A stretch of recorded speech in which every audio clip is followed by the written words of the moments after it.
आप कर्ण को जानते हैं, कर्ण के साथ बहुत अत्याचार हुआ था। आपने ये सुना होगा कि द्रोणाचार्य जी ने सिखाने से मना कर दिया है ना, और इसीलिए वो परशुराम के पास गए। आपको पता है ऐसा कुछ हुआ ही नहीं है कि द्रोणाचार्य जी ने उन्होंने सिखाने से मना कर दिया। हम सब जानते हैं कि रावण जब आया सीता माँ को लेने, तब एक लक्ष्मण रेखा खींची गई थी। क्या आप जानते हैं लक्ष्मण रेखा है ही नहीं वाल्मीकि रामायण में। अरे यार, तो अगेन मैं जब ये बात कहती हूँ तो लोगों को कई बार गुस्सा आता है कि अरे बट हमने तो वो तैरता हुआ पत्थर देखा है। जितना बुरा बताया जाता है ना शकुनी को, इतने बुरे तो कदाचित वो नहीं थे। डीप, मेरे को पहली बार पता लगा है ये। चाहे त्रेता युग की रामायण हो या फिर द्वापर युग की महाभारत, हम सबको बचपन से इन स्टोरीज के बारे में पता है। पर अगर मैं आपसे ये कहूँ कि जो इतिहास हमें दिखाया गया है वो कुछ अधूरा सा है और इसके कई सारे अलग अलग पहलू है जिनके बारे में हमें आज तक पता ही नहीं है, तो कैसा रहेगा। तो आज की इस पॉडकास्ट के अंदर आपको ऐसे स्पेशल गेस्ट से मिलवाने वाला हूँ जो कि US, England, Germany, Brazil, China, इनके कॉर्पोरेट्स की टॉप मैनेजमेंट को छोड़कर भारत वापस आई और भारत के इतिहास की दो सबसे बड़ी घटनाएं रामायण और महाभारत, इनके ऊपर रिसर्च करी और हमारे सामने वो पहलू और वो सच्चाई प्रस्तुत किया जिनके बारे में हमें आज तक पता ही नहीं था। Her name is Ami Ganatra, the author of Ramayana Unraveled and Mahabharata Unraveled and an alumni of IIM Ahmedabad। तो आइए जानते हैं महाभारत और रामायण की कुछ ऐसी घटनाएं जिन्हें जानने के बाद सच में आपके होश उड़ जाएंगे। Only on the rich podcast.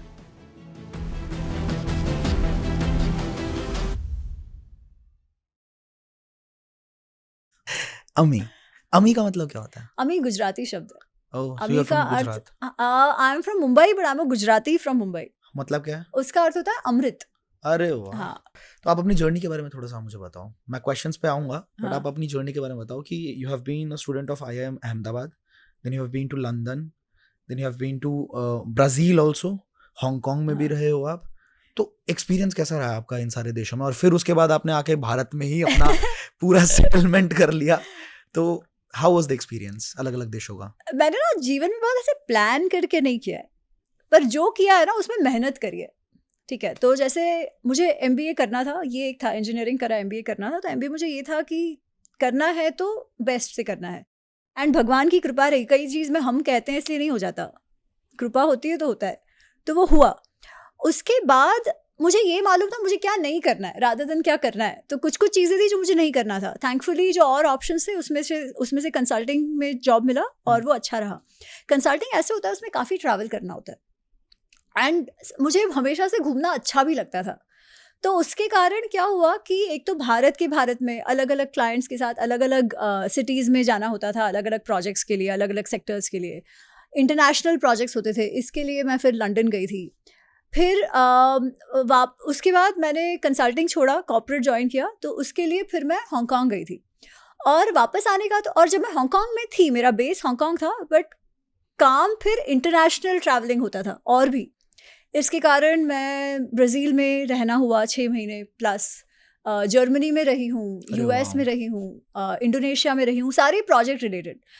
पर मुझे वो थोड़ा सा वो एक उम्र होती है ना जब वो भूत होता है ट्रैवल का, ऐसे भूख थी कि मुझे देख लेना है, ये देखना है, वो देखना है। तो मैं जहाँ पर भी जाती थी तो वहाँ सारा घूम लेती थी। तो जग घूमे थारे जैसा ना कोई, वापस आप भारत में क्यों आए बताइए? क्योंकि मुझे भारत आना ही था और बाहर पहले से प्लान में था। मतलब मुझे ऐसा कुछ नहीं था कि मुझे जाना है, पर वो तो मैं कह रही हूँ ना, सोचा नहीं था ऐसा।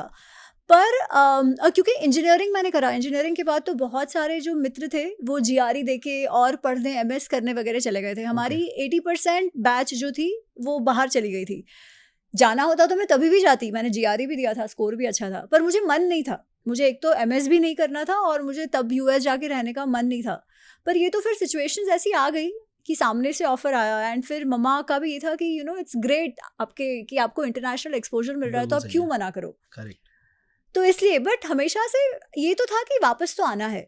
वो कभी भी मुझे कहीं पर भी वो घर वाली फीलिंग नहीं आई।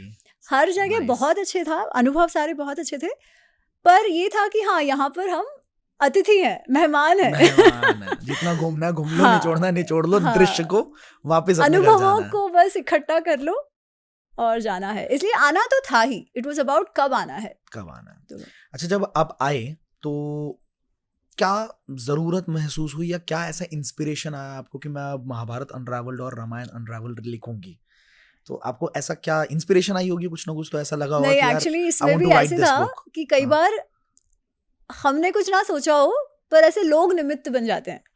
तो मैं जब हांगकांग में भी थी तो मैं वो परिस्थितियाँ कुछ ऐसी थी, इंटरनेशनल टीम थी, सारे अलग अलग लोग थे। तो ऐसे था कि मैंने देखा हम स्टीरियोटाइप्स की बात करते हैं और हम कहते हैं स्टीरियोटाइप्स में नहीं पढ़ना चाहिए, पर ये मेरा ऑब्जर्वेशन नहीं है। मैंने ये देखा कि बहुत सारे स्टीरियोटाइप्स सही होते हैं। जापान के लोग होते हैं वो एक तरीके से बिहेव करते हैं, कोरियन एकदम अलग होते हैं, चाइनीज और अलग होते हैं, अमेरिकन और अलग होते हैं।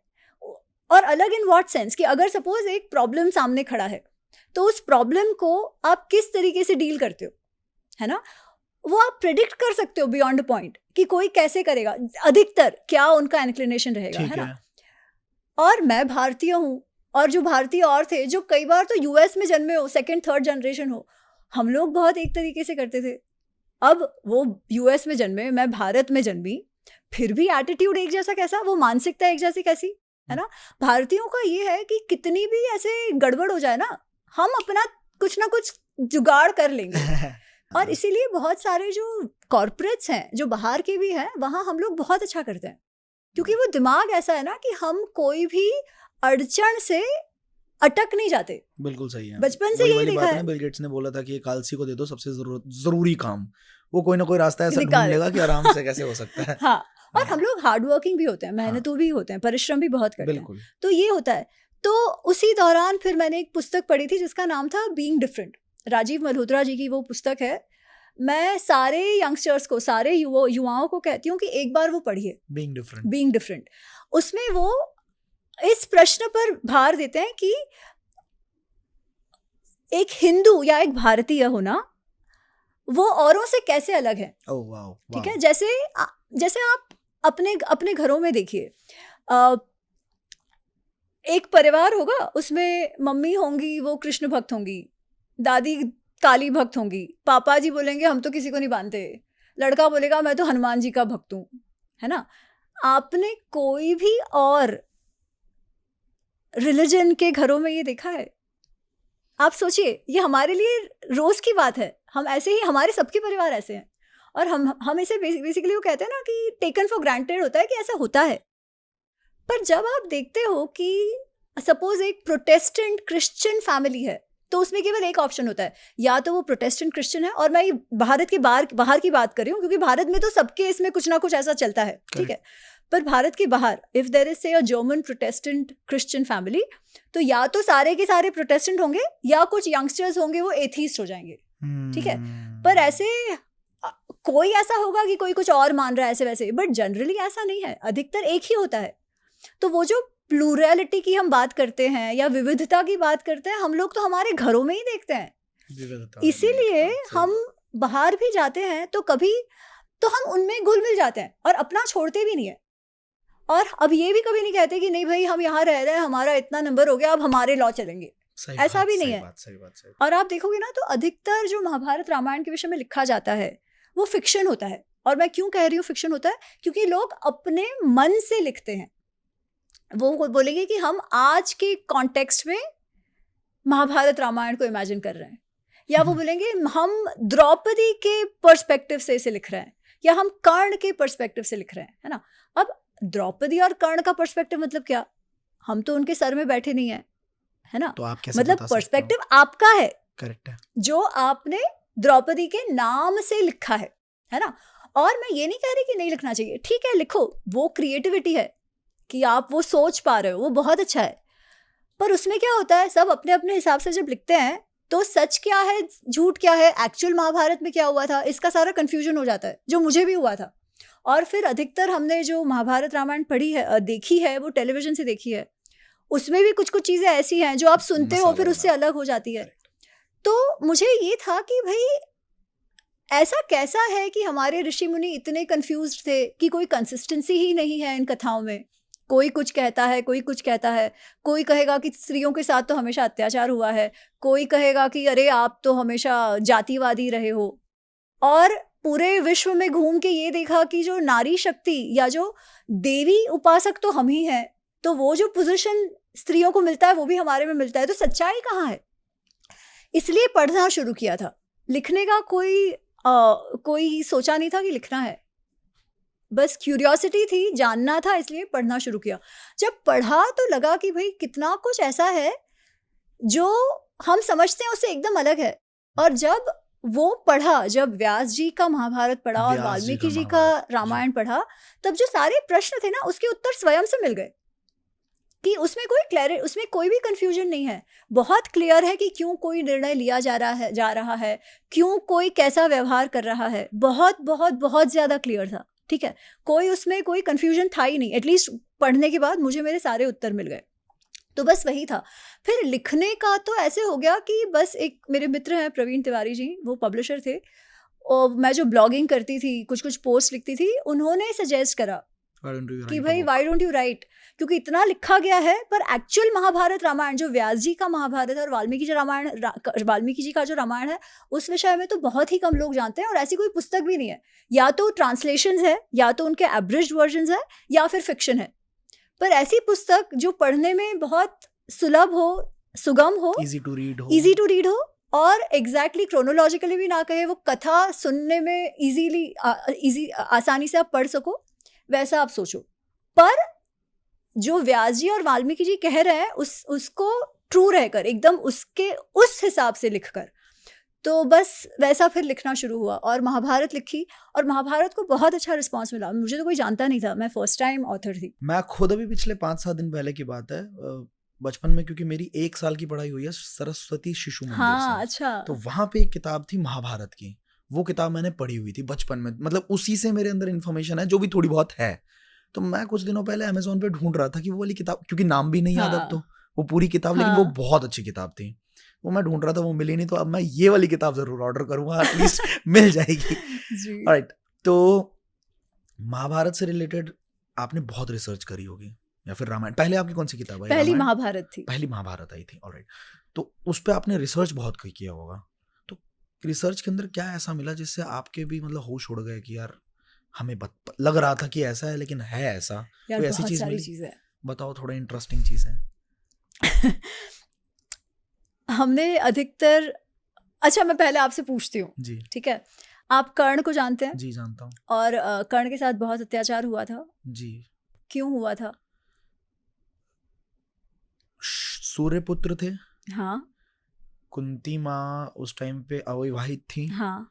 तो कुछ मेरे ख्याल से उनको वरदान था, या कि मतलब सूर्य, हाँ, कि कुंती माँ ने उनको बचपन त्यागना पड़ा उन्हें। हाँ, वो एक है, क्योंकि अविवाहित। पर उसके बाद आपने ये सुना होगा कि द्रोणाचार्य जी ने उनसे सिखाने से मना कर दिया, है ना? हाँ। और इसलिए वो परशुराम के पास गए, ऐसे सब हमने देखा है।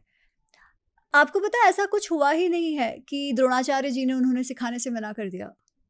कर्ण तो द्रोणाचार्य के स्टूडेंट थे।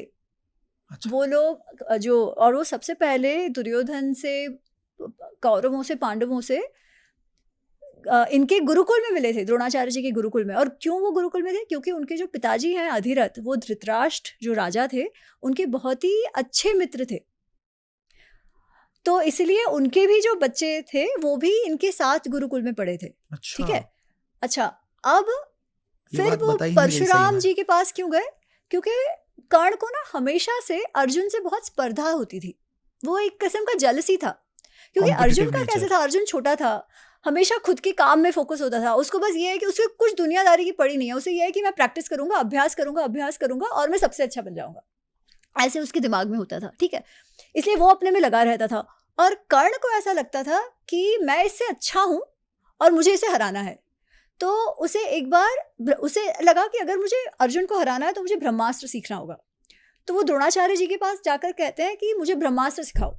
अब द्रोणाचार्य जी कहते हैं नहीं, बिकॉज उनको पता है कि कैसा इसकी भावना अर्जुन के लिए कैसी है, वो जानते हैं। इसलिए उन्होंने ब्रह्मास्त्र सिखाने से मना कर दिया। शस्त्र विद्या देने से मना नहीं किया, वो तो उनका स्टूडेंट था। तो उन्होंने कहा, तो कर्ण ने कहा कि अगर आप मुझे ब्रह्मास्त्र नहीं सिखाओगे तो फिर मैं चला जाऊंगा परशुराम जी के पास।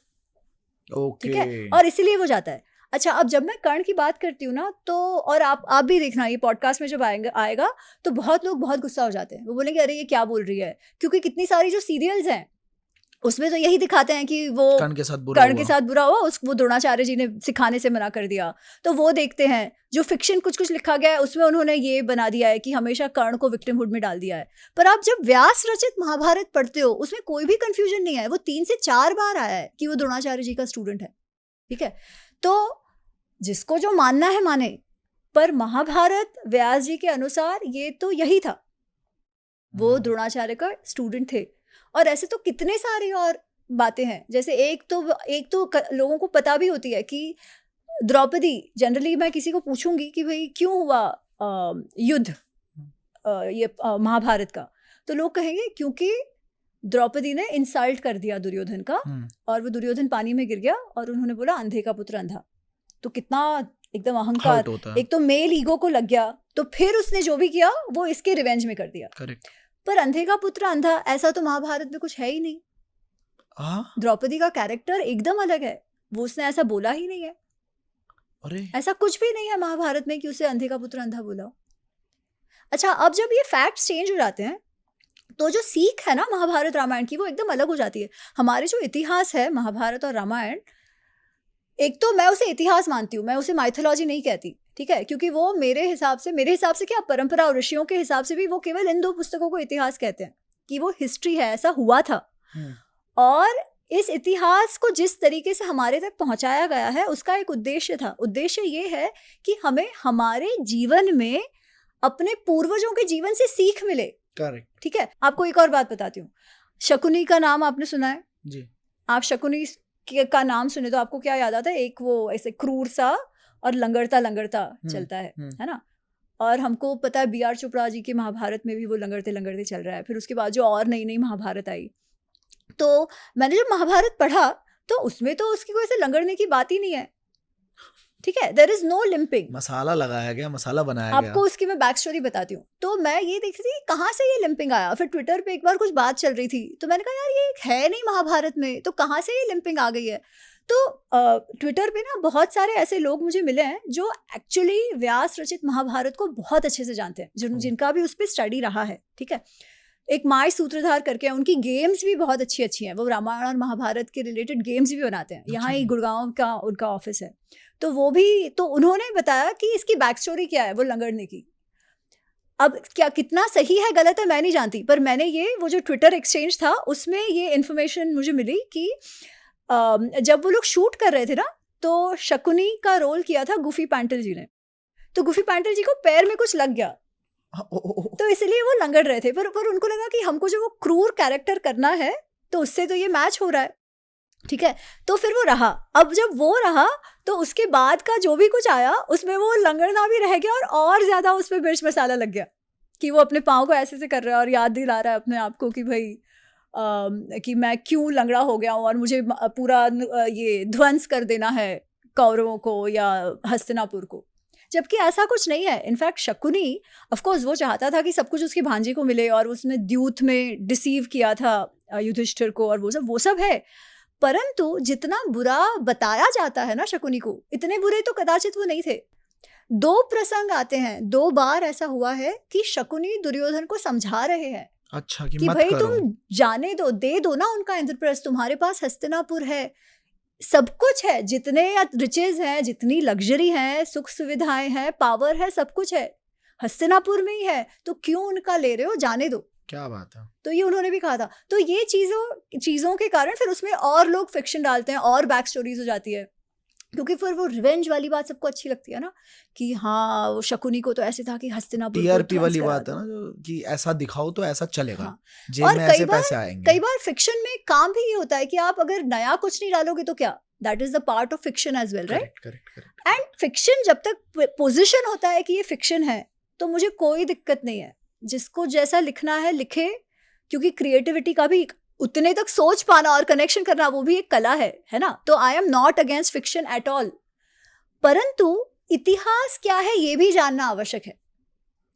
और लोग वो प्रश्न पूछ रहे हैं कि भाई एक्चुअल इतिहास में क्या था, इसलिए हमारे जैसों को चांस भी मिल जाता है उस पर बात करने का, और लोग पुस्तकें भी पढ़ रहे हैं। तो हाँ, महाभारत की बात आपने करी, रामानंद सागर जी की रामायण, आदि पुरुष की तो बात हम करेंगे। रामायण ना थोड़ा सा और ट्रिकी हो जाता है। उसका कारण ये है कि व्यास रचित महाभारत जो है ना, वो तो व्यास रचित महाभारत है, उसके ऊपर जो भी कुछ लिखा गया है वो अधिकतर या तो नाट्य है या फिक्शन है, ठीक है, और कोई भी उस लेवल पे नहीं माना जाता। व्यास जी के महाभारत के लेवल पे और कोई कृति या रचना नहीं मानी जाती। वाल्मीकि रामायण में क्या हुआ है कि अधिकतर लोगों ने, स्पेशली उत्तर भारत में, वाल्मीकि रामायण नहीं पढ़ा। लोग रामचरितमानस पढ़ते हैं, तुलसीदास जी है ना। हाँ। साउथ में आप जाओ तो कंब रामायण पढ़ते हैं। आप कंबन करके एक वहां के कवि थे, अच्छा। उनका जो रामायण है, ठीक है, ऑफ कोर्स वाल्मीकि रामायण पर बेस्ड है, पर थोड़ा सा फिर अपना अपना भी उसमें आ जाता है, ठीक है। तो वो कंब रामायण पढ़ते हैं। जो आप बंगाल साइड जाओ तो वहां पर अधिकतर कृतिबास करके एक कवि थे, उन्होंने जो रामायण पर लिखा है वो पढ़ी जाती है। कहीं देखा है मैंने ये नाम लिखा हुआ कृतिबास। हाँ। तो उसके कारण क्या हुआ है कि वाल्मीकि रामायण तो नहीं जानते लोग, पर उनके ऊपर बेस्ड जो कृतियां हैं, और वो कृतियां भी इतनी ज्यादा प्रचलित है कि श्रद्धा स्थान लोगों के वही कृतियां हैं, और वो उस भाव से भी लिखी गई है। All credit to Tulsidas ji, कंब जी, कृतिबा जी और बहुत सारे अलग, ठीक है। जब श्री राम जी राज कर रहे थे तब वाल्मीकि जी वहां थे। जब श्री राम जी वनवास में जा रहे थे तब वो वाल्मीकि जी से मिले थे। वाल्मीकि जी ऋषि थे, और वो इनके मतलब जब श्री राम थे तब वो भी थे, ठीक है। तो वो उन्हीं के साथ के समय के थे। अब बाकी जो कोई भी है वो उनके साथ के तो नहीं थे, है ना। और उन सब ने सबसे पहले वंदन भी वाल्मीकि जी को किया है, जो भी उन्होंने लिखा है। उसी प्रकार से आध्यात्म रामायण वगैरह बहुत सारा और लिखा गया जो वाल्मीकि रामायण पर था, बट थोड़ा सा जिन्होंने भी लिखा उन्होंने अपने मतानुसार, भावानुसार, समयानुसार उसमें कुछ ना कुछ एडिशंस किए।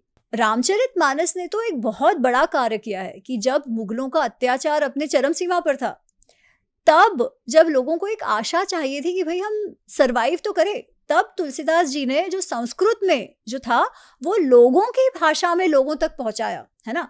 इतना महान काम वो हुआ है। तो मैं बिल्कुल भी रामचरितमानस को अंडरमाइन नहीं कर रही, ठीक है। पर अगर इतिहास की बात आएगी कि अगर एक में और दूसरे में कुछ भी इवेंट्स में फर्क है, तो फिर किसे ज्यादा ऐतिहासिक माना जाएगा, तो मेरे हिसाब से वाल्मीकि रामायण को। एक एग्जाम्पल उसका मैं लेती हूँ। हम सब जानते हैं कि जब वो वनवास में थे और रावण जब आया सीता माँ को लेने, तब एक लक्ष्मण रेखा खींची गई थी, है ना। और वो लक्ष्मण रेखा के बाहर पांव निकाला, इसलिए फिर रावण ले पाया। पर क्या आप जानते हैं लक्ष्मण रेखा है ही नहीं वाल्मीकि रामायण में। अरे यार, ठीक है, लक्ष्मण रेखा का कोई कॉन्सेप्ट ही उसमें नहीं है। अच्छा जी। तो ऐसी छोटी छोटी चीजें हैं। इवन वो जो सेतु की बात आती है, राम सेतु जो है, तो जो वाल्मीकि रामायण में दिया गया है उसमें तो प्रॉपर वो ब्रिज बनाने का एक्सरसाइज होता है ना, उस प्रकार से वो दिया गया है। जो अलग मान्यताएं फिर है कि वो पत्थर तैरे वगैरह, श्रद्धा के अनुसार आपको जो मानना है मान सकते हैं। मेरा उसमें कोई, मैं किसी को ये नहीं कह रही कि ये सच है या वो सच है। पर क्या वाल्मीकि रामायण में वो बात आती है? नहीं, वाल्मीकि रामायण में बात आती है कि जो वो एक जो नील जो नल करके नल और जो नील, हाँ। पर सिर्फ नल है उसमें, नील ब्रिज नहीं बनाते। जो प्रोजेक्ट लीड कर रहा है वो नल है, और पूरा बड़े बड़े बोल्डर्स जो पत्थर होते हैं, झाड़ के ये जो ट्रंक्स होते हैं, ये वो उन सबको लेके बांध के ये वो वैसे करके सेतु बनाया हुआ है। अच्छा। जिसपे इतने सारे लोग चल के जा पाए, है ना, इतने सारे लोग चल के जा पाए। तो अगेन मैं जब ये बात कहती हूँ तो लोगों को कई बार गुस्सा आता है कि अरे बट हमने तो वो तैरता हुआ पत्थर देखा है ना। पर तैरते हुए पत्थर पे आप खड़े रह के देखो, फिर क्या वो फिर भी तैरेगा जब इतने सारे लोगों की आप बात कर रहे हैं ना। तो एनीवेज वो अपना है, श्रद्धा अनुसार आप जो भी मानिए, भक्ति अनुसार आप जो भी मानिए, कोई दिक्कत नहीं है। मैं केवल इतना कह रही हूँ वाल्मीकि रामायण में क्या है।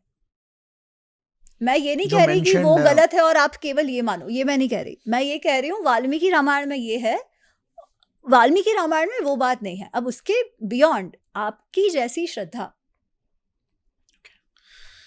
रक्षाबंधन के अंदर रक्षा तो सदियों से होती आ रही है, भाई बहन के रिश्ते की बात होती है।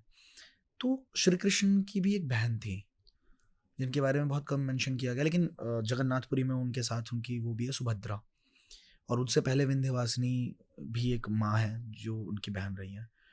तो इसका मेंशन बहुत कम है, सुभद्रा जी का स्पेशली। किसकी पुत्री थी, ठीक है, और क्या इनका मतलब इम्पैक्ट क्या है, उनकी लाइफ में क्या इम्पैक्ट है, उसके बारे में थोड़ा सा आप बता सकते हो हमें? तो सबसे पहले तो मैं ये बात कहती हूँ, रक्षाबंधन जो है वो केवल भाई बहन के बीच था ऐसा नहीं है। रक्षाबंधन का अर्थ है रक्षा सूत्र बांधना।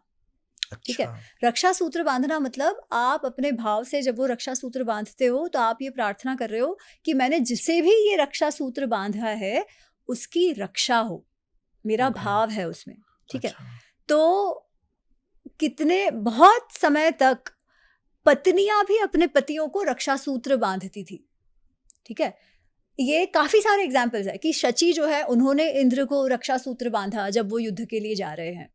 ठीक है, तो ये रहा है ओवर टाइम, ये परंपरा भाई बहन के बीच की ऐसी हो गई है, विच इज फाइन। ये बहुत ही सुंदर उत्सव है कि भाई बहन का वो रिश्ता भी वैसा है ना कि हमेशा बहन यही चाहती है कि भाई की रक्षा हो, और भाई तो एक्शन में ही दिखाता है रक्षा करता है, कोई एक आंख तो उठा के दिखाए भाई के सामने तो वो संबंध ऐसा है जिससे अब उत्सव के तौर पर हम रक्षाबंधन मनाते हैं। जो रक्षाबंधन की राखी बांधने की ना एक फोक टेल, एक फोकलोर है, एक कथा है जो मैं आपसे शेयर करना चाहती हूँ। ये महाभारत या भागवत से में कहीं मेंशन नहीं है, पर बहुत सुंदर कथा है। ठीक है, तो मैं वो बताती हूँ। तो ऐसे कहा जाता है कि जब श्री कृष्ण है उन्होंने शिशुपाल का वध किया, तो वो जो चक्र है जो उन्होंने सुदर्शन चक्र से किया, तो उससे उनका हाथ कट गया या उंगली पे कट गया, तो थोड़ा खून बहने लगा।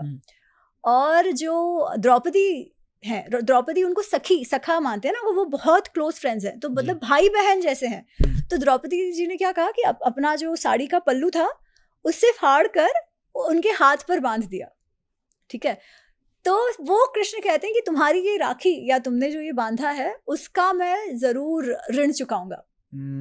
तो ये भी कहा जाता है कि अच्छा यहाँ से राखी बांधना शुरू हुआ। पर जैसे मैंने कहा महाभारत या भागवत में इसे कहीं मेंशन नहीं है, पर ये कथा बहुत सुंदर है, मुझे अच्छी लगती है। जहाँ से भी आई हो समझने जैसी है कि भाई आप किसी का ध्यान रखो तो वो ऋणानुबंधन में आप बंध जाते हो है ना। तो ये है। अच्छा, अब आपने जो श्री कृष्ण की बात कही, तो सुभद्रा जी जो है वो जैसे बलराम है, बलराम उनके हाफ ब्रदर है। हाफ ब्रदर मतलब वसुदेव। श्री कृष्ण के जो पिताजी हैं वो है वसुदेव। वसुदेव जी की बहुत सारी पत्नियां थी, एक है रोहिणी, एक है देवकी, और भी बहुत है, और भी अलग और पत्नियां हैं उनकी। जो रोहिणी के पुत्र है वो है बलराम। अच्छा। जो देवकी के पुत्र है वो है कृष्ण स्वयं।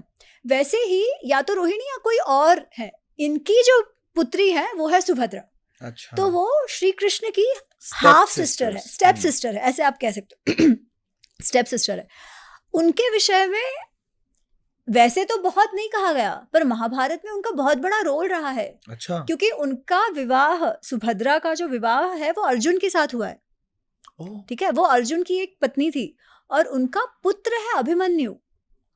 तो जो युद्ध हुआ महाभारत का, उसमें जो 13वें दिन का जो युद्ध है जिसमें चक्रव्यूह का निर्माण हुआ है, तो चक्रव्यूह के समय अर्जुन को तो कहीं दूर लेके गए थे, तो ये अभिमन्यु उसने जो पराक्रम दिखाया है, आप वो जब भी पढ़ो ना तो ऐसे आंसू बह जाते हैं।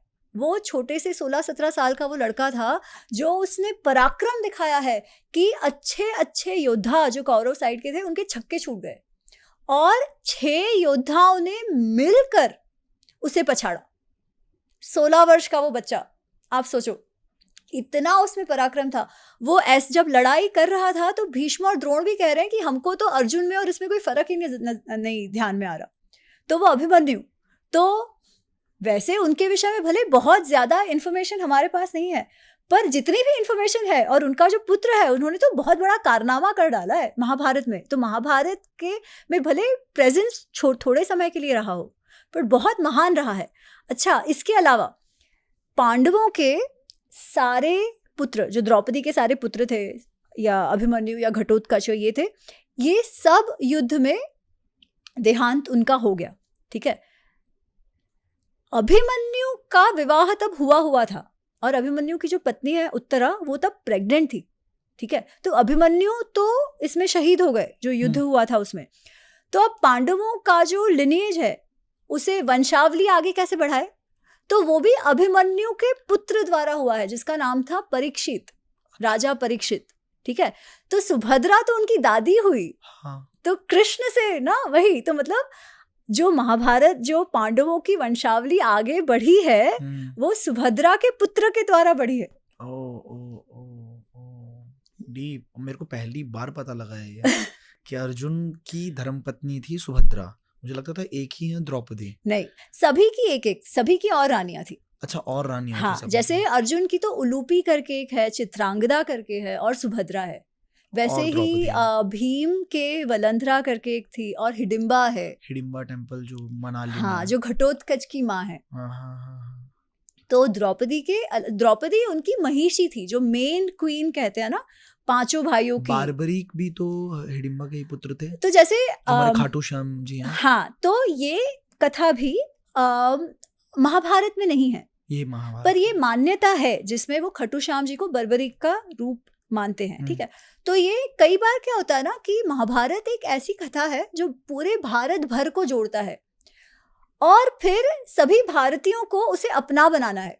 तो काफी सारी फोक टेल जो है वो जुड़ती गई है महाभारत के साथ साथ, ठीक है। उसमें से भी ये एक कथा है, जैसे घटोत्कच के एक पुत्र का मेंशन महाभारत में आता है, उसका नाम है अंजना पर्व, जो इस युद्ध में उनका भी देहांत हो जाता है। मतलब दादा बन गए थे ये लोग उस टाइम तक, हाँ, पुत्र के पुत्र। हाँ, क्योंकि घटोत्कच का जन्म भी बहुत जल्दी हुआ था, जब अच्छा। तक अभी द्रौपदी से विवाह भी इनका नहीं हुआ था, उसके पहले की बात है। अच्छा। तो घटोत्कच का जन्म हो चुका था तब, ये लोग शायद काफी उम्र में भी बहुत बड़े नहीं थे तब। तो हाँ, बर्बरीक की कथा है, डायरेक्ट महाभारत से नहीं है, पर हाँ ये बहुत मानते हैं लोग इस बात को। ओके। अच्छा, मैं ये भी पूछना चाह रहा था आपसे कि उस टाइम पे तो श्री कृष्ण ने सच में द्रौपदी का जो चीरहरण वाला प्रसंग है, तो उसमें साड़ी अपने आप ही लंबी लंबी होती चली गई थी और भगवान ने उनको बचाया था। तो ये कहानी सच है, इसका मेंशन है या इसका नहीं? मेंशन है महाभारत में जी। और वो इस तरीके से है कि लोग अचंभे में रह गए कि ये कैसे हुआ। हाँ, उसका कोई एक्सप्लेनेशन नहीं है कि कैसे हुआ, ये नहीं पता।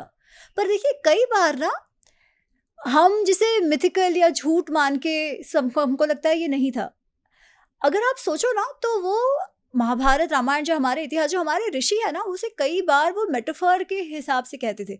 आप देखो कई बार जीवन में ऐसे होता है कि ऐसी परिस्थिति होती है जो हमने कभी सोचा भी नहीं था, ठीक है। जैसे जब कहीं पर बॉम्ब एक्सप्लोजन होता है तो आप हमेशा सुनेंगे कि कोई कहेगा अरे मैं तो हमेशा वो ट्रेन लेता था, आज पता नहीं मेरी वो बस लेट हो गई जिसके कारण मेरी ट्रेन छूट गई और जान बच गई, है ना। और कोई कहेगा, और किसी का हम सुनेंगे कि कभी वो ट्रेन नहीं लेते थे, वो तो रास्ते पे भी नहीं जाते थे, किस्मत से वो पर उस ट्रेन दिन ले वहां लिया। चले गए, है ना। तो हम क्या कहेंगे कि अरे भगवान की माया है, भगवान का हाथ है। अब इसको आप कैसे एक्सप्लेन करो, नहीं है एक्सप्लेनेशन, कोई एक्सप्लेनेशन नहीं है, पर हुआ है ना। तो ये वैसी एक चीज है कि कुछ हुआ है, पर कैसे हुआ ये नहीं जानते। मैं मानती हूँ कि कई बार जब आपकी श्रद्धा इतनी दृढ़ हो और आप पूर्ण समर्पण भाव से जब कोई विचार भी करते हो, तो कई बार चीजें ऐसी हो जाती है, कृपा है ईश्वर कृपा से, कि जिसका कोई साइंटिफिक एक्सप्लेनेशन नहीं हो पाता, और फिर उसे कहा जाता है, पर जब कहते हैं फिर तब उसे वो इस स्वरूप में होता है क्योंकि एक्सप्लेन कोई नहीं कर पाता ना, और वही फिर आगे बढ़ते जाता है। बट द पॉइंट इज हुआ था, वैसे ही कोई अचंभे की घटना तो हुई थी। महाभारत के अंदर ये चीज हुई थी कि नारायण एक तरफ थे और नारायणी सेना पूरी एक तरफ थी, हाँ। है ना। नारायणी सेना खत्म हो गई थी, मतलब क्योंकि कौरव तो हारे थे। बहुत सारे लोग, सेना के कुछ लोग बचे होंगे, बट सेना अधिकतर कौरव साइड की जो सेना थी सब उसमें से मारे गए बहुत थे। सारे लोग, जो वॉरियर, जो मेन वॉरियर, जो रथी महारथी थे ना, वो तो सारे, एक्सेप्ट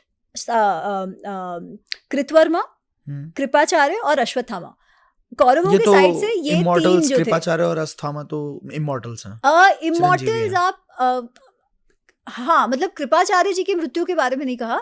अश्वत्थामा को जो श्राप मिला है वो चिरंजीवी का नहीं है, 3000 वर्ष का है। अच्छा, महाभारत अनुसार। अच्छा, अगेन मैं जो भी कुछ कह रही हूँ वो व्यास जी के महाभारत अनुसार कह रही हूँ, बस इतना है, ठीक है। तो महाभारत में क्या उसे चिरंजीवी कहा गया है? नहीं, महाभारत में ये कहा गया है कि तो 3000 वर्ष तक वो श्राप है। अच्छा, क्योंकि उसने जब एंड में एक तो सारे द्रौपदी और पांचाल के जो वॉरियर्स थे जो सो रहे थे, वो सोते सोतों को उसने जाकर खत्म कर दिया, है ना। और उसके बाद उत्तरा प्रेग्नेंट जब थी तो उसके गर्भ पर उसने ब्रह्मास्त्र छोड़ा इस हेतु से कि वो बच्चा मर जाए, ठीक है। तो इस कारण सर इतने मतलब आपने कावर्डाइज का कार्य किया है, इसीलिए उसे पनिशमेंट दिया गया उसे कि भाई तुम्हारे सर में जो मणि है ना वो तुम निकालो। और जब मणि निकल गया तो ऐसे कहते हैं कि उसे वो मणि था तो वो घाव हो गया था, तो उसे कृष्ण ने ये श्राप दिया था कि भाई 3000 वर्षों तक तुम जियोगे उस दुख के साथ, उस वो जो मतलब कहते हैं ना कि वहां से खून निकल रहा है, पस निकल रहा है, वैसी सिचुएशन में तुम जियोगे। अब ये वरदान थोड़ी ना हुआ, तो श्राप यह है कि तुम किसी से बात भी नहीं कर पाओगे क्योंकि तुमसे लोग भाग ही जाएंगे ना, ऐसे के पास जाएगा कौन जो हमेशा ऐसे लग रहा है कि तो उसे कहा 3000 वर्ष तक तुम ऐसे विचरोगे, ऐसा महाभारत में आता है। तो ये 3 उनके तरफ से पांडव कौरवों के साइड से जो वॉरियर्स थे उसमें से ये 3 थे। सेना शायद कुछ कुछ होगी बट मेनली ये 3 जो वॉरियर्स थे मेन वो ये बच्चे थे। महाभारत का जो युद्ध हुआ था वो धर्म की स्थापना के लिए हुआ था, तो आज के संदर्भ में अगर हम देखें तो धर्म का मतलब क्या है? धर्म का जो अर्थ तब था, धर्म का अर्थ अभी भी वही है, ठीक है। धर्म का अर्थ जो हमें शास्त्रों में बताया गया है, जो श्री कृष्ण स्वयं कहते हैं और भी जगहों पर इसका उल्लेख होता है, वो है धारयति इति धर्म। जो धारण करता है वो धर्म है। धारण करने का अर्थ क्या? To uphold and to sustain. वो सिद्धांत जिससे कोई भी व्यवस्था या तो वो चलती रहे, वो समृद्ध होती रहे, उसका अर्थ धर्म है, ठीक है। अब जब हम कहते हैं कि भाई सच बोलना चाहिए, हिंसा नहीं करनी चाहिए, तो वो क्यों? क्योंकि अगर समाज में सब लोग झूठ ही बोलते रहे, क्या वो व्यवस्था चल पाएगी, टिक पाएगी? नहीं। अगर सब एक दूसरे को मार दे तो क्या वो व्यवस्था टिक पाएगी? नहीं टिक पाएगी। तो फिर वो धार्मिक व्यवस्था नहीं हुई, है ना। अच्छा, अब वैसे तो हिंसा नहीं करनी चाहिए, पर अगर समाज में ऐसा कोई मनुष्य है जो लोगों को जाके मार रहा है, कोई क्रिमिनल है, और अगर आप कहो कि अरे हिंसा तो नहीं करनी चाहिए, उसे कुछ मत करो, तो क्या वैसा समाज टिकेगा? क्योंकि सब लोग फिर वही सीखेंगे ना कि आप मारो आपको कुछ नहीं होगा, है ना। तो आपको फिर क्या करना पड़ेगा? अगर समाज को टिकाना है तो ऐसे जो तत्व हैं, ऐसे जो मनुष्य हैं, उनको पनिश करना पड़ेगा, है ना। तो इसीलिए धर्म संस्थापन की जब बात करते हैं तो उसमें अधर्म के नाश की भी बात करते हैं, तभी ही कोई भी व्यवस्था टिकेगी, आगे बढ़ पाएगी, समृद्ध हो पाएगी, अधर्म के नाश से, है ना। तो हिंसा अहिंसा, सत्य असत्य, इन सबको भी हमें उस परिप्रेक्ष्य में समझना है कि ऐसे एक्शन जो कोई भी व्यवस्था को आगे बढ़ाने में, टिकाए रखने में, समृद्ध करने में जो काम आते हैं वो धर्म के अनुसार है, और जो उसे खत्म करते हैं या उसमें और प्रॉब्लम्स क्रिएट करते हैं वो अधर्म है। अधर्म है। तो आज के परिस्थिति में भी धर्म अधर्म तो वही रहा ना। अच्छा, एक सवाल महाभारत से मेरा ये है कि धृतराष्ट्र के बारे में बोला गया कि उनके 100 पुत्र थे, पुत्र ही थे 100 और एक पुत्री भी थी। अच्छा, एक पुत्री भी थी। तो ये क्या एक ही जीवन काल में था? 101, चलो इनफैक्ट 102 थे। हाँ। एक है युयुत्सु, वैश्य रानी थी। हाँ। जो वणिक समाज से होती है ना। हाँ। वो रानी थी। तो उससे एक बच्चा लड़का हुआ, वो है युयुत्सु। गांधारी से 101 है जिसमें 100 पुत्र और एक पुत्री है जिसका नाम है दुशाला। ठीक है। How is it possible? ये क्वेश्चन बड़ा, देखो अगेन एग्जैक्टली क्या आज साइंस उसे रेप्लिकेट कर सकता है उस तरीके से, ये मैं नहीं जानती, पर कुछ कुछ आज है साइंस का जो उस दिशा में जाता है। जैसे जो प्रोसेस है वो मैं आपको बताती हूँ जो महाभारत में कैसे दिया हुआ है। तो उसमें ये कहते हैं कि बहुत समय तक, जनरली 9 महीनों में बच्चा हो जाता है, पर ये गर्भ जो गांधारी का रहा वो बहुत समय तक रहा, 9 मंथ्स के भी बियॉन्ड रहा। ठीक है। अच्छा। फिर वो उसने अपने पेट को वैसे मारा जो वो क्योंकि बच्चा आ ही नहीं रहा था। अच्छा। तो ऐसे मांस का जो पिंड जैसा होता है वो निकला। अच्छा। ठीक है। और उसे लगा अब ये तो कोई काम का नहीं है ना, ये क्या ही है, तो ये तो वो फेंक देने वाली थी। तब व्यास जी आते हैं और कहते हैं नहीं फेंको मत, और उन्होंने उस मांस के पिंड के 101 टुकड़े करवाए और उन्होंने कहा इसको ठंडे पानी में सींचो, फिर घी से घी के पॉट्स जो बड़े बड़े होते हैं उसमें कहा इसको ढककर वो एयर टाइट कंटेनर में कैसे रखते हो ना, वैसे डाल के कुछ कुछ करके इसे रहने दो कुछ टाइम, और फिर जैसा प्रसूति होती है वैसा फिर 9 महीने बाद उन्होंने वो खोला और उससे बच्चा है। ठीक है। आज हमारे यहाँ एक कॉन्सेप्ट है टेस्ट ट्यूब बेबी का, जिसमें वो जो बच्चा है वो जो फर्टिलाइजेशन जो होता है वो गर्भ में नहीं होता, टेस्ट ट्यूब में होता टेस्ट ट्यूब में होता है ना। तो कदाचित उसके जैसा कुछ होगा जिसकी टेक्नोलॉजी आज तो हमें नहीं पता, ठीक है, पर तभी कुछ रहा होगा। कई बार ये होता है ना कि टेक्नोलॉजी आती है चली जाती है और पता भी नहीं चलता क्योंकि बहुत पुरानी होती है। क्योंकि हमारी तो सारी चीजें जला दी गई ना, हमारा तो पूरा हो सकता है नालंदा जो जला था 3 महीने तक, एग्जैक्टली उसके अंदर मुझे और एक वो कहाँ से मुझे याद नहीं है, बट और एक कथा है जिसमें इसी प्रकार यही प्रोसेस दिया हुआ है किसी और के जन्म का भी। अभी मुझे ध्यान नहीं आ रहा कौन है, पर इस बारे में किसी और में भी लिखा हुआ है कि ऐसे घृत जो घी के जो कुंड है उसमें जब वो फीटस को सींचते हैं तो फिर उससे और बढ़ोतरी होती है, ऐसा कुछ तो भी है। अच्छा, अभी क्या मैं ठोक के ये कह सकती हूँ ऐसा ही हुआ था? नहीं, मैं ये कह रही हूँ व्यास रचित महाभारत में क्या दिया हुआ है। अच्छा, ऐसा लिखा हुआ है। अच्छा, और क्या 100 पुत्र थे? हाँ, वो तो थे क्योंकि उन सबके नाम दिए हुए हैं, ठीक है, उन सबके नाम दिए हुए हैं, ये तो है, मतलब हुए तो थे, ठीक है। ये प्रोसेस से हुए थे, कुछ और भी होगा जिसका वो मेंशन नहीं कर रहे, ये भी हो सकता है, पर हुए तो थे। और उसका जो दिया हुआ है एक्सप्लेनेशन वो ये है कि घृत के कुंड में उनको एयर टाइट करके रखा गया था कुछ टाइम तक। आज हम बात करते हैं, ये क्वेश्चन हो सकता है थोड़ा सा, क्योंकि मेरे दिमाग में आ रहा है तो मैं पूछना चाहता हूँ कि आज के संदर्भ में हम नारी सशक्तिकरण की बात करते हैं, है ना, हम वुमेन एम्पावरमेंट की बात करते हैं। आज at least Hindus are not allowed कि वो एक से ज़्यादा शादी करें, है ना, मतलब लीगली भी नॉट अलाउड है। बट उस टाइम पे एंसेस्टर्स को अगर हम देखें तो वो, क्योंकि ये बात मुझे आज ही पता लगी कि अर्जुन के भी 4 रानियां हैं, पॉलीगैमी तो क्यों होता था ऐसा? हमारे यहाँ 1950s तक तो लीगली थी। आप वहां इतने दूर क्यों जा रहे हो? शिवाजी जो थे उनकी भी 8 पत्नियां थी। कितने सारे जो राजपूत किया गया? वो तो जब हिंदू कोड बिल आया तब उनको लगा कि भाई एक ही पत्नी होनी चाहिए, क्योंकि जो कॉलोनियल इन्फ्लुएंस है उसमें वो लोग एक ही पत्नी की बात करते हैं, ठीक है। और वेस्टर्न लोग जो क्रिश्चियनिटी के अनुसार उसमें वो पॉलीगैमी नहीं होती, उसमें एक ही ये होता है। क्रिश्चियन के कुछ सेक्ट्स हैं जिसमें पॉलीगैमी है, जैसे मॉर्मन वगैरह होते हैं उनमें पॉलीगैमी होती है, ठीक है, और वहां पे वो अलाउड भी है कुछ सेक्ट्स को, बट बाय एंड लार्ज नहीं होती। पर हमारे में ये नहीं था, हमारे में पॉलीगैमी बहुत टाइम तक थी। स्पेशली जो राजा महाराजा थे उनके लिए तो ये थी ही थी, क्योंकि it made strategic sense, geopolitical advantage उससे होता था कि आपके बहुत सारे राज्यों के साथ संबंध जुड़े। तो जब संबंध जुड़ते हैं और जब विवाह के संबंध जुड़ते हैं तो फिर आप परिवार बन जाते हो, है ना, आपका पावर बढ़ता है। तो ये भी एक कारण होता था। ये बहुत बड़ा कारण है, मैं समझ गया। और दूसरा, जितने बच्चे हो उतना ज्यादा अच्छा, है ना, जितने आपका एसेट होते थे, आपकी जो प्रजा है वो आपकी एसेट होती थी, तो वो भी कारण था। समझ गया। तो इसलिए पॉलीगैमी तो कब तक थी। ओके, जो हम एक मॉरल लेंस लेते हैं ना पॉलीगैमी का, मुझे लगता है वो लेने की आवश्यकता नहीं है। जो जब का जैसा नियम हो वैसे रहो। आज हमको लगता है कि नहीं आवश्यकता है, उतने रिसोर्सेज भी नहीं है ना, हमको पॉपुलेशन भी कंट्रोल करना है, तो ठीक है आज जैसा है वैसा, but we don't have to attach any moral value to it. ऐसा मुझे लगता है। हमको हमारे पूर्वजों की बहुत सारी शादियां होती तो उसमें कोई बुरी बात है ऐसा कुछ नहीं था, लीगल था ना। इनफैक्ट जो भी बच्चे होते थे उन सबको लीगल रिकॉग्निशन मिलता था। वो तो बहुत, इनफैक्ट मैं उस प्रकार से देखा जाओ तो काफी प्रोग्रेसिव थे वो लोग। नाइस। राइट, अभी कुरुक्षेत्र को ही क्यों चुना इन लोगों ने लड़ाई करने के लिए? और भी कोई जगह चुन सकते थे। और क्या वहां पे सच में जैसे बोलते हैं आज मिट्टी लाल है, तो एक सवाल ये भी आता है कि वहां पे अस्त्र शस्त्र क्यों नहीं मिले इतने सारी मात्रा में? यार हम बहुत पुराने हिस्ट्री की बात कर रहे हैं, है ना, बहुत पुराने हिस्ट्री की।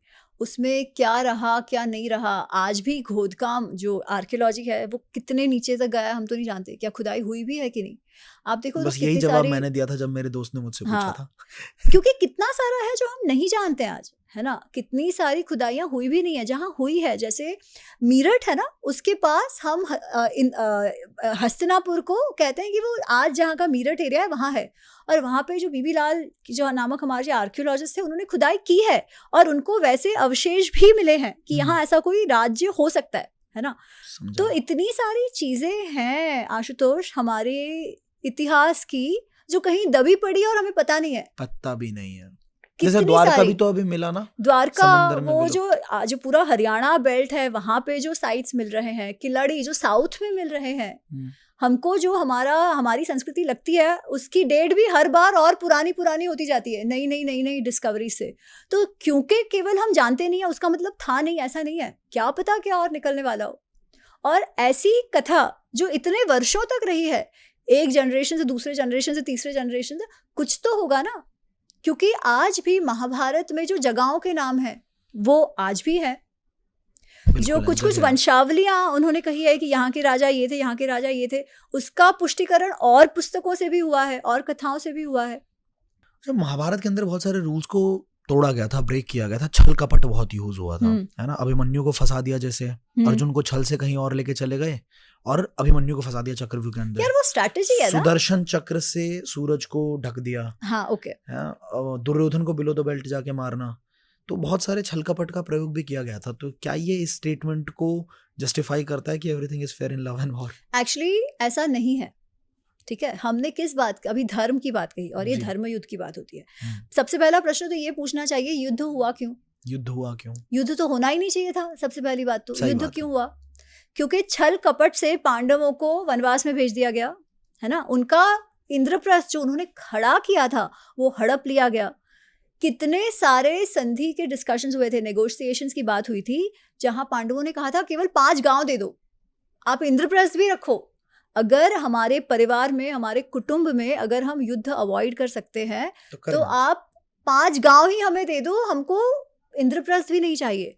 पर दुर्योधन का अहंकार और जलसी, मात्सर्य इतना अधिक था कि उसको ये था कि मुझे पांडवों के साथ जीना ही नहीं है, रहना ही नहीं है। तो जब ऐसी परिस्थिति आए तो ये तो अत्यंत अन्याय की बात हो गई ना। इसलिए युद्ध हुआ, क्योंकि दुर्योधन युद्ध ही चाहता था। अच्छा, अब जब रूल्स तोड़ने की बात आती है, आप अगर क्रिटिकल एडिशन देखते हो तो उसमें ये बात नहीं है। अच्छा, ठीक है। इवन आप गीता प्रेस में जहाँ पे इसका उल्लेख हुआ है वो देखो तो already Jayadratha line of sight में था अर्जुन के, कुछ करने की आवश्यकता भी नहीं थी, ठीक है। इसलिए कोई रूल नहीं टूटा उसमें। वैसे भी अगर आप किसी को डिस्ट्रैक्ट करने का प्रयत्न कर रहे हो तो वो तो स्ट्रैटेजी है ना, उसमें रूल तोड़ने की बात कहाँ आई? अच्छा, और रूल पहला टूटा कहाँ? जब अभिमन्यु को 6 योद्धाओं ने एक साथ मारा। एक 1-on-1 ही होना चाहिए था, बट 6 उन्हें एक साथ मारा। तो आप रूल्स तोड़ते जाओ और आप हमको कहोगे भाई आप नहीं तोड़ सकते। हाँ। ये कहाँ की बात है ना। फिर भी जो रूल टूटे हैं, जो हमें लगता है जैसे हाँ उसको बिलो द बेल्ट मारा, क्या रूल, वॉरफेयर का रूल टूटा? हाँ। पर भीम और कृष्णा स्वयं इस बात को एक्सप्लेन करते हैं। वो कहते हैं भीम की ये प्रतिज्ञा थी जो उन्होंने दुर्योधन के सामने ली थी कि मैं तेरी जांघ तोड़ दूंगा। और क्यों? क्योंकि अश्लील बर्ताव किया था दुर्योधन ने द्रौपदी को अपनी जांघ दिखाकर कि इस जांघ पे बैठ जाओ। आप सोचो, अपनी भाभी को वो अपनी जांघ दिखा रहा है ना। इसलिए गुस्से में आकर भीम ने कहा था मैं युद्ध में तेरी जांघ तोड़ूंगा। तो ये बात तो दुर्योधन को पता थी, तो अब युद्ध में नहीं तोड़ेगा तो कब तोड़ेगा? उसकी तो प्रतिज्ञा थी ना। तो कृष्ण वही कहते हैं कि ये बात तो दुर्योधन को पता होनी चाहिए थी, उसने ऊपर जंप ही क्यों मारा? He should have saved his thigh, right. तो प्रतिज्ञा तो इसे पूरी करनी थी। तो आप भीम को फॉल्ट में भी कैसे ला सकते हो? ये तो सोचो। रूल टूटा हाँ, बट ही वॉज प्रतिज्ञा बाउंड। अगर तब ना करे तो क्या वो बैठा हो तभी जाके मार दे, तो वो भी तो गलत होगा, राइट।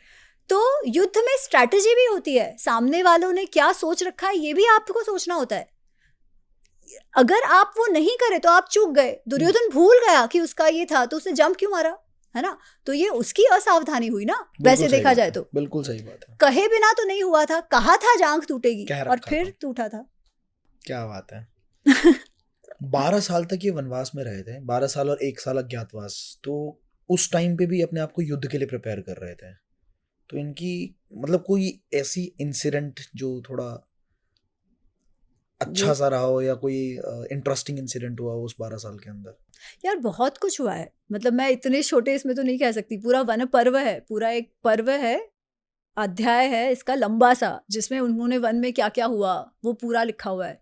और दूसरा जो अज्ञातवास का है उसका भी है। तो अज्ञातवास में तो ऐसे होता है कि वो लोग डिस्गाइज में रह रहे होते हैं कि क्योंकि कोई पहचान। हाँ, अज्ञातवास में ऐसे होता है कि आपको छुप के रहना है, ठीक है। आपको अगर उस समय पहचान लिया जाए तो फिर आपको वापस वनवास होगा, इसलिए आपको ऐसे रहना कि आप पहचाने ना जा सको, ठीक है। और पांडव तो ऐसे थे बहुत ही तेजस्वी थे, उनका छुपना ही एक तो बहुत कठिन था। तो फिर भी वो विराट देश में जाके रहे थे। तो विराट देश में युधिष्ठिर जो है उसने जो राजा विराट थे उसके जो सभासद होते हैं उनका काम ले लिया, वो उस तरीके से कपड़े वपड़े था। भीम जो था वो कुक बन गया, शेफ। भीम एक्चुअली बहुत अच्छा शेफ था, वो उसे खाना पसंद भी था और खिलाना भी पसंद था। और जो अर्जुन है उसे वो श्राप लगा था नपुंसक होने का, तो वो बृहन्नला बन गया। तो वो जो विराट की जो रानियां और जो बच्चियां और सब थी उनको संगीत और नृत्य सिखाता था। अब अर्जुन की जो खासियत है ना वो ये है कि अर्जुन बहुत ही अच्छा स्टूडेंट है। कोई भी बात जब सीखनी हो अर्जुन पूर्णतः उसी से फोकस करके प्रैक्टिस करके उसमें मास्टर हो जाएगा। 5 वर्ष में उसने संगीत और नृत्य का वो एकदम मास्टर हो गया, जो फिर उसे यहाँ पर काम आया कि वो बृहन्नला बन के उनको सिखाता था। सहदेव और नकुल जो है वो भी एक घोड़ा संभालता था, एक गाय संभालते थे वैसे। और जो द्रौपदी है, द्रौपदी सैरांद्री के रूप में थी। सैरांद्री मतलब जो वहाँ जो उसकी रानी थी उसकी बाल बनाना, उनको तैयार करना, ये काम द्रौपदी ने किया, ठीक है, छुप कर।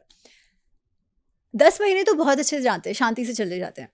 उसके बाद कीचक करके एक सेनापति था राजा विराट का, बहुत ही शक्तिशाली वो सेनापति था। और वो इतना शक्तिशाली था कि जो राजा था वो भी उसके सामने कुछ बोल नहीं पाते थे। दूसरा कारण ये भी था, कीचक जो है वो विराट की जो पत्नी है सुदेशना, उसका भाई था। अच्छा, ठीक है, तो साला भी हुआ और इतना शक्तिशाली भी है। अच्छा, कीचक ने ये सैरांद्री जो द्रौपदी थी उसको देखा और उस पे मोहित हो गया। ये द्रौपदी अत्यंत सुंदर स्त्री थी, तो ये उस पे मोहित हो गया और ये इसके पीछे पड़ा है कि तुम मुझसे शादी कर लो, मेरे पास आ जाओ, ये वो। द्रौपदी मना कर रही है, वो कह रही है नहीं, मेरे 5 गंधर्व पति है, अगर उन्हें पता चला तो वो तुमको मार डालेंगे, तुम मुझ पे हाथ मत डालो, मुझ पे डोरे मत डालो। ये फिर भी नहीं माना। फिर एक तो कुछ तो चीटिंग करके उसने द्रौपदी को अपने महल में बुलवा लिया। तो द्रौपदी वहां से भागी और वो भाग कर विराट की सभा में आ गई। फिर भी विराट कुछ कर नहीं पाया क्योंकि कीचक इतना शक्तिशाली था, उसकी पूरी सेना कीचक पर डिपेंडेंट थी। फिर उस रात को भीम ने कीचक का कचुम्बर बना दिया एकदम। उसे वो नृत्यशाला जहां अर्जुन बच्चियों को सिखाता था, जो सुनसान होता था, वहां कीचक को बुलाया। और कैसे बुलाया? द्रौपदी के द्वारा उसने मैसेज भिजवाया कि द्रौपदी ने कहा हाँ मैं तुम्हारे साथ आने को तैयार हूँ, तुम मुझे रात को यहाँ मिलना। और वो रात को कीचक पी पा के आया था एकदम मस्त, समा बन जाएगा ये समझकर। और वहां छुपा हुआ भीम था जो वहां पे शेफ बना हुआ था, कुक उधर। और उसने जो कचुम्बर निकाल दिया कीचक का, वो जबरदस्त था। दिस इज वो पढ़ने जैसा है कि वो मार डाला या छोड़ा या मार डाला, ऐसे मार के मार डाला पूर्णतः से। ठीक है, अच्छा अब ये जो कीचक है ना, कीचक भी सूत पुत्र है जो हम कर्ण को कहते हैं, और वो इतना बड़ा सेनापति था। तो मैंने आपको बताया अगर ऐसा होता कि सूतों को पढ़ाते नहीं थे, उनको वॉरफेयर नहीं सिखाते थे, तो कीचक ने कैसे सुना, कैसे करा? और कीचक की पत्नी जो की बहन जो है सुदेशना, वो एक क्षत्रिय राजा से कैसे विवाह हुआ? सही बात है ना। तो इसका पता है क्या कारण है? हम जो सूत समझते हैं ना, वो सूत वैसे है ही नहीं। सूत एक मिक्स्ड जाति है, ब्राह्मण माता और क्षत्रिय पिता, और उनके जो फिर बच्चे होते हैं आगे बढ़ते जाते हैं, उसको सूत कहा जाता है। जो वॉरियर्स भी होते थे, सारथी भी होते थे और कथावाचक भी होते थे, और ऐसे बहुत सारे सूतों का उल्लेख आता है महाभारत में। तो गोइंग बैक टू दैट, तो हमारी जो समझ है आज और व्यास जी जो कहते हैं वो एकदम अलग है इन काफी चीजों में। समझा। सहदेव के पास एक क्वालिटी थी कि वो फ्यूचर देख सकते थे, प्रेडिक्ट कर सकते थे फ्यूचर को। ये भी कहीं सुनी बात है, बहुत हाँ। बुद्धिमान है सहदेव, ये बात तो है, पर वो सब कुछ देख पाते थे और कोई पूछे नहीं तो बताए नहीं, ये कहीं सुनी बात है। अच्छा, पर वो क्या बुद्धिमान थे, बहुत बुद्धिमान थे अनडाउटेडली। तो अर्जुन को महादेव से आशीर्वाद मिले थे बहुत सारे, और भीम को हनुमान जी से आशीर्वाद मिले थे, तो वो क्या पावर्स थी? अर्जुन को जो है, अर्जुन को तो पाशुपतास्त्र मिला था, कि पशुपति अस्त्र जो था शिवजी का, वो उसे मिला था उनसे, पर विद द कंडीशन कि ये मनुष्यों पर उपयोग नहीं होगा, और उसने किया भी नहीं था क्योंकि ये बहुत ही डेडली अस्त्र है कि अगर मनुष्यों पर यूज हो जाए मानवीय तो पूरा तहस नहस हो जाएगा, विध्वंस हो जाएगा। अच्छा, तो वो था, it was one of those things कि भाई एटम बॉम्ब है आपके पास, पर वो हुल देने के लिए आप यूज नहीं करोगे, जो रिस्पॉन्सिबल होगा वो यूज नहीं करेगा। तो ऐसा और ये महादेव इतने ज्यादा क्लोज थे एक तरीके से कि गाइड भी करते थे, दर्शन भी देते थे, है पर ना? वो उनके सबको रथ देते पे थे। उनके रथ पे उस टाइम पे हनुमान जी भी थे। वानर, हाँ, कपिध्वज इसके पीछे अर्जुन की का क्या था। स्टोरी है? नहीं, अब शिवजी का तो ऐसा है, वो कोई इन्हीं के साथ ऐसे नहीं थे। शिवजी की तो कोई भी प्रार्थना करे उस टाइम पे वो मन सबको ही से, दर्शन देते थे क्या? उस टाइम पे, उसके पहले आप देखो कितने सारे जो राक्षस हैं, असुर है, उनको भी उन्होंने वरदान दिया हुआ है, कितने सारे, है ना? सिर्फ कलयुग तो में ये आप चीज बंद हो गई है। कलयुग में हमारे पास उतना डिसिप्लिन नहीं है, सिद्धि नहीं है ना, कि हम शांति से 10 मिनट कोई बोले ध्यान में बैठो, वो भी हम ना कर पाए। तो ये तो बरसों की तपस्या की बात हो रही है। और बरसों की तपस्या मतलब खाए बिना एकदम डिसिप्लिन में, है ना? हमारे में डिसिप्लिन का तो डी भी रहा नहीं है, तो सिद्धि की तो बात ही कहाँ आई। तो क्या हम ये मान सकते हैं कि हिमालय में जो लोग आज भी तपस्या करते होंगे उनको दर्शन होते होंगे, लेकिन वो हमें आके क्यों बताएंगे? कुछ कुछ लोग बात करते हैं, उनसे जब कोई मिलने जाता है तो कभी कभी वो लोग इस बारे में बात करते हैं। अच्छा, आप ये देखो, ये वीडियोस कुछ कुछ वायरल होती हैं, आपने देखा होगा कि नागा साधु है ना? हाँ। केदारनाथ में बर्फ पड़ी हुई है। हम अगर हम लोग ऐसे 10-10 कोट पहन के जहाँ जाएंगे, वहां वो नग्न है, नग्न है, नाच कोई फर्क रहे नहीं हैं, पड़ रहा। वो बर्फ में वो झूल रहे हैं, है ना? आप अगर 2 मिनट भी वहां चप्पल निकाल के पैर रखो जलने लग तो जाता है, जलने लग बिल्कुल जाएगा, सही वो है। स्नोबाइट हो जाता है, ठीक है? और इस परिस्थिति में वो ऐसे झूल रहे हैं और उनको कुछ हो नहीं रहा, ये कैसे? उनकी शारीरिक क्षमता क्या हो गई होगी? और शारीरिक क्षमता, मेंटल क्षमता, मानसिक क्षमता जब तक ना डेवलप हो, और आध्यात्मिक क्षमता जहां तक ना डेवलप हो, तब तक नहीं आ सकती।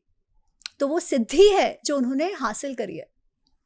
केवल अब बहुत कम ऐसे लोग रह गए हैं जो अपना पूरा जीवन ऐसे व्यतीत कर सके और इस डिसिप्लिन के द्वारा ऐसी सिद्धियां पा सके। और कुछ कुछ मैं मानती हूँ कि संस्कार की भी बात है, पूर्व जन्म संस्कार भी होते हैं जिसके द्वारा ये की जा सकती है।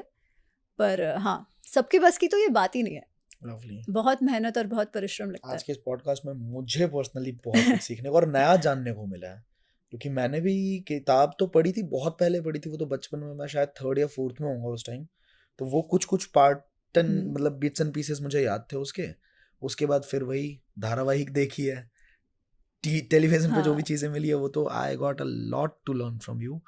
एंड जस्ट बिकॉज अभी टाइम की थोड़ी कमी है, आपकी फ्लाइट है, जिस वजह से मुझे कट शॉर्ट करना पड़ेगा इसको। बट मैं ऑडियंस से ये बोलूंगा, अगर आप इसका और डिटेल, क्योंकि I am left with more than 20 questions, ठीक है, जो मैंने लिखे हुए हैं, जो मेरे पास हैं, और प्लस आपके साथ बात करते हुए भी मेरे अंदर बहुत सारे सवाल आ रहे हैं।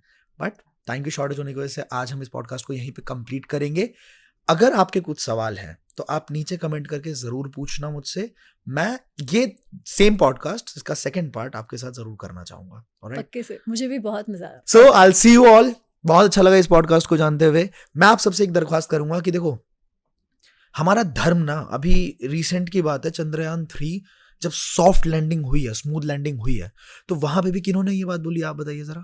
क्या? जो प्रेसिडेंट थे वहां पे, सोमनाथ जी, उन्होंने ये बात बोली है कि हमने इसको सक्सेसफुली करने के लिए, ऑपरेट करने के लिए बहुत सारे वेदास पढ़े, ठीक है, उसके अंदर रूट्स के अंदर वापस गए और वहां पे जाके हमें पता लगा कि कैसे इसको सक्सेसफुली हम कर सकते हैं। तो इससे एक चीज अपन निकाल सकते हैं कि हमें एडवांस होने के लिए, बिकॉज भारत ना जगत गुरु रहा है, भारत सोने की चिड़िया रही है, तो भारत को आगे बढ़ने के लिए, और ये विश्व मल्लिका, भविष्य मल्लिका एक किताब है जिसमें ये चीज मेंशन्ड है कि वर्ल्ड वॉर 3 के बाद भारत, वो चीज भविष्य मल्लिका में मेंशन्ड है, वर्ल्ड वॉर 3 के बाद भारत वापस से जगत गुरु की तरह उभरेगा, तो उभरेगा ना। इसके लिए मुझे ऐसा लगता है, एज अ यंग जनरेशन, मुझे ऐसा लगता है कि हमें किसी की कॉपी करने की जरूरत नहीं है, हमें वेस्टर्न कल्चर से ज्यादा इन्फ्लुएंस होने की जरूरत नहीं है, हमें सिर्फ पीछे मुड़ के देखने की जरूरत है कि जो चीज हमारी ऑलरेडी हो चुकी है उसी को पकड़ के हम। तो इसीलिए मेरे को ना इस तरह के पॉडकास्ट करने में मजा आता है, मुझे खुद नई चीजें सीखने को मिलती है मेरे रूट से रिलेटेड, मेरे इतिहास के बारे में, हमारे इतिहास के बारे में। और मैं चाहता हूं कि ये सारे पॉडकास्ट घर घर तक पहुंचे, ठीक है, हर एक इंसान तक पहुंचे, स्पेशली यंग जनरेशन जो हमारी जेनजी है उस तक जरूर पहुंचे। तो इसको फैलाने का काम मैं अकेले तो कर नहीं सकता, आपको करना पड़ेगा, हमारा साथ देना पड़ेगा। मिलते हैं आपसे अगले पॉडकास्ट के अंदर। Till the time, play back, take care.